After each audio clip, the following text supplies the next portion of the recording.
Can you just tell me a little bit about the haunted history of the Concord Colonial Inn? Absolutely.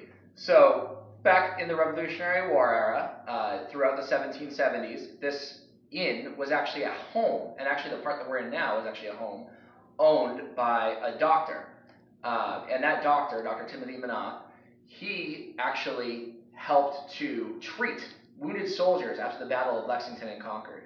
Now, as many out there will know, doctors did not have separate offices and homes at this time, and whatever happened spilled right into where they were, and where they were was right here. And upstairs, there's actually a room as well as one on this level, room 24 upstairs and room 27.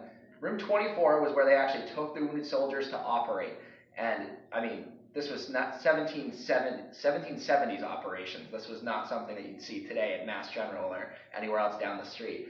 So there's some stories there about these wounded soldiers who were treated, but the most common story is actually that the doctor, Timothy Minot, and actually some of the others who volunteered here actually still walk the halls as ghosts to try to tend to their patients. It's not so much that the patients themselves are here, but it's actually that the caretakers still view this as their responsibility. And those are the stories that we hear over and over and over. We have psychic groups come stay and things of that nature, and they all tell us that there is a real caretaker energy to this inn, which, knowing what we know about this building and the centuries that it's been here, certainly makes sense. We've heard anything from ghostly handprints appearing on the windows at night to faucets turning on and off, things of that nature, sudden chills or sudden warm feelings that happen in some of these guest rooms. So there's certainly a lot of stories, and certainly something that if you spend any amount of time here, someone will pull you aside and say, hey, did I ever tell you about the time I saw this? And it's really just fun to be a part of.